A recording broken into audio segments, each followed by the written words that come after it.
देखिए ये short question answer है आपका लास्ट चैप्टर 11th, तो प्रोज से है, इसको आप तैयार कर लीजिए। तो चलिए, what was the silk road? Silk road क्या था? The silk road was an ancient trade route, मतलब एक प्राचीन व्यापारिक मार्ग था, लिंकिंग जो जोड़ता था एशिया को विथ यूरोप, यूरोप से, एंड अफ्रीका से। ठीक।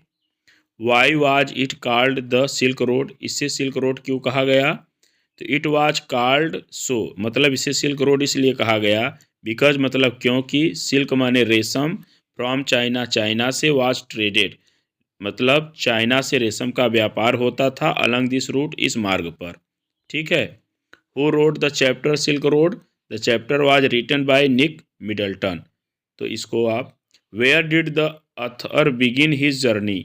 तो the author began his journey, लेखक ने अपनी यात्रा शुरू किया था फ्रॉम बीजिंग चाइना, मतलब बीजिंग चाइना से। ठीक है। तो चलिए अब इसको हम लोग देखते हैं। 4 तक हुआ, अब ये 5 से देखें। Which desert is mentioned in the chapter? तो कौन सा डेजर्ट इस चैप्टर में मेंशन किया गया है? तो वो है तकलामाकन डेजर्ट इज मेंशनड। ठीक है, तकलामाकन डेजर्ट मेंशन किया गया है। Which mountains did the author cross? The author cross, ठीक है, काराकोरम माउंटेन्स, लेखक ने काराकोरम माउंटेन्स को पार किया था। What problems did the Athar face during the journey?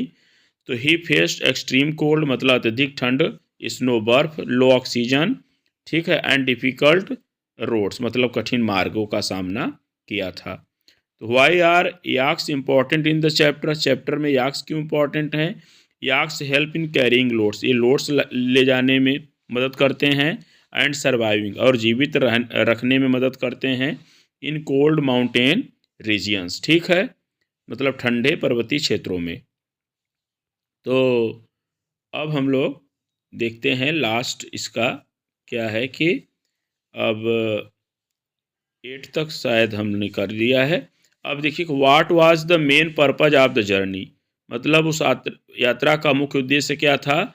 The main purpose of the journey was to travel along the silk road, मतलब उस silk road पर यात्रा करना था, एंड एक्सपीरियंस, और अनुभव करना था, इट्स जियोग्राफी, इसके भौगोलिक, एंड कल्चर, सांस्कृतिक, संस्कृत को अनुभव करना था। ठीक है। तो what is the central idea of the chapter? इसका सेंट्रल आइडिया क्या है? द चैप्टर शोज ह्यूमन करेज, ये मानव साहस को दिखाता है, एंड द चैलेंजेस, और चुनौतियों को दर्शाता है। आप ट्रेवलिंग, ट्रेवलिंग में डबल एल होगा, यात्रा के चुनौतियों को दिखाता है, थ्रू मतलब के माध्यम से, हार्स लैंड मतलब कठोर मार्ग, कठोर भूमि, तो लैंड माने भूमि होता है, तो कठोर भूमि से मतलब यात्रा की चुनौतियों को दर्शाता है, यही इसका मुख्य भाव है। तो बच्चों आप इसको ज़रूर तैयार कर लीजिए, और ये मोस्ट इम्पॉर्टेंट है।